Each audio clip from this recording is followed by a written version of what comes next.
आज यहाँ पे बैठक में किन किन विषयों में क्या कुछ महत्वपूर्ण चर्चा हुई? देखिए, राष्ट्रवादी कांग्रेस पार्टी की पूरे राज्य के प्रदेश पदाधिकारी, सभी आमदार, एमएलएस और प्रमुख नेताओं की एक बैठक बहुत दिनों से हुई नहीं थी। चुनाव में सभी व्यस्त थे। अब कुछ दिनों बाद चुनाव के नतीजे भी अपेक्षित है।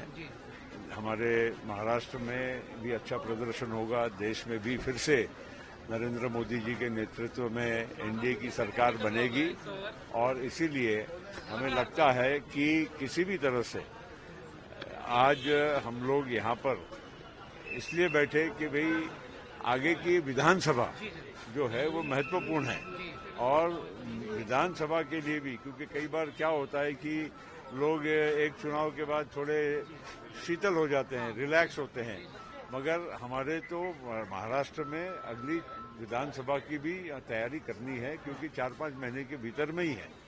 तो इसलिए आज हम लोग मिले, बैठे और एक हम लोगों ने हमारे जो सभी साथियों हैं उनको अपनी जो बात रखने की कोशिश की। लोकसभेमध्ये आपल्याला हव्या तेवढ्या जागा मिळाल्या नाहीत, परंतु आपल्याला विधानसभेमध्ये आम्हाला जागा नक्कीच मिळतील। विधानसभेमध्ये आम्हाला योग्यच जागा मिळणार आहे। लोकसभेचा चित्र थोडा वेगळा होता, त्याचं कारण आहे की 41 खासदार मागच्या वेळी भारतीय जनता पार्टी आणि शिवसेनाचे त्यावेळी एकत्रित शिवसेनाचे निवडून आले होते आणि उरलेल्या 6-7 जागांमध्ये आमचेही 4 होते।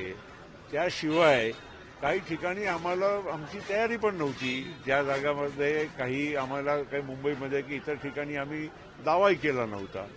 म्हणून येणारा जे विधानसभेच्या निवडणूक आहे त्यामध्ये 100% आम्हाला योग्य जागा मिळणार आहे, आम्हाला खात्री है। सर, संजय राउत ने एक जो आर्टिकल लिखा है, रोक-टोक लिखा है, उस पर उन्होंने ये एलिगेशन किया है कि शिंदे ने फंडिंग की है अजीत दादा के एक भी सांसद ना है इसके लिए। किस तरीके से? देखिए, बेबुनियाद बातें और आपस में झगड़े लड़ाने की कोशिश, उन्होंने यही काम किया है और बहुत बाखूबी से बहुत सालों से किया है।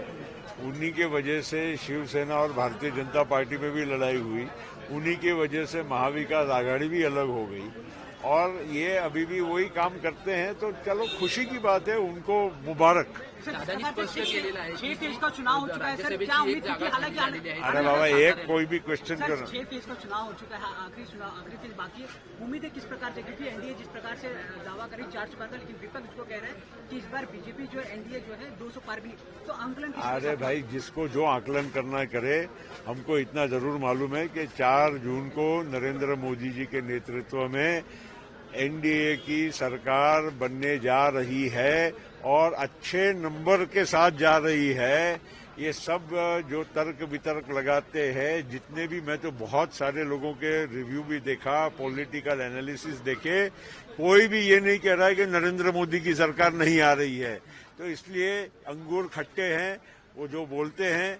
बाकी जो सच्चाई है बहुत बढ़िया है और देश में पूरा माहौल नरेंद्र मोदी जी के नेतृत्व में लोगों को फिर से सरकार देखना है। पटेल से जिस प्रकार से पूरे की घटना